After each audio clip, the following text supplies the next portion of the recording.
എന്റെ പുതിയ car delivery വരുന്ന ദിവസമാണ്. ഏതാ കാർ എടുക്കണേ? അത് പോളോ GT പോളോ. ഈ വണ്ടി മേടിച്ചിട്ട് ഒരു വാക്ക് പോലും പറഞ്ഞില്ല. അത് മിനിമം നിനക്ക് ഇതിന് മൈലേജ് എത്ര കിട്ടുമെന്ന് ചോദിക്കാമായിരുന്നു. മൈലേജ് എത്ര?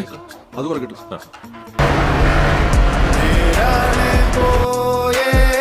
ഇങ്ങനെ ഒരു മുതൽ നിങ്ങളുടെ കയ്യിലുണ്ടെങ്കിൽ നിങ്ങളുടെ റേഞ്ച് വേറെ ലെവൽ. ഹാച്ച്ബാക്ക് സെഗ്മെന്റിൽ വിപ്ലവമായി മാറിയ the one and only Volkswagen പോളോയുമായിട്ടാണ് ഞാനിന്ന് വന്നിരിക്കുന്നത്. വെറും പോളോ അല്ല, പോളോ GT ആണ് നമ്മളോടൊപ്പം ഉള്ളത്. നല്ല നീറ്റ് ആൻഡ് ക്വാളിറ്റിയിലുള്ള GT വാഹനം, പെർഫോമൻസ് ഓറിയന്റഡ് ആയിട്ടുള്ള 1.6 ഡീസൽ എഞ്ചിനിൽ വരുന്ന വാഹനം. ഈ വാഹനം സിംഗിൾ ഓണർഷിപ്പിലാണ് വരുന്നത്. 2014 ഈ വാഹനം രജിസ്റ്റർ ചെയ്തിരിക്കുന്നത്. 1,20,000 കിലോമീറ്റർ ആണ് ഈ വാഹനം റൺ ചെയ്തിരിക്കുന്നത്. ഫുള്ളി കമ്പനി സർവീസിലായിട്ടുള്ള നല്ല പവർ പാക്ഡ് മെഷീനാണ്. ഇത്രയും എലഗന്റ് ലുക്ക് ആയിട്ടുള്ള ഈ വാഹനത്തിന് കാർലിംഗ് പ്രതീക്ഷിക്കുന്ന വില വെറും 4,40,40,000 രൂപ മാത്രമാണ്. പ്രൈസ് നെഗോഷ്യബിൾ ആണ്, ഫിനാൻസ് അവൈലബിൾ ആണ്. കൂടുതൽ ഡീറ്റെയിൽസ് അറിയാൻ താഴെ കാണുന്ന നമ്പറിൽ കോൺടാക്ട് ചെയ്യുക, ഞങ്ങളുടെ പേജ് ഫോളോ ചെയ്യുക. അപ്പോൾ മറ്റൊരു വീഡിയോ ആയിട്ട് കാണാം.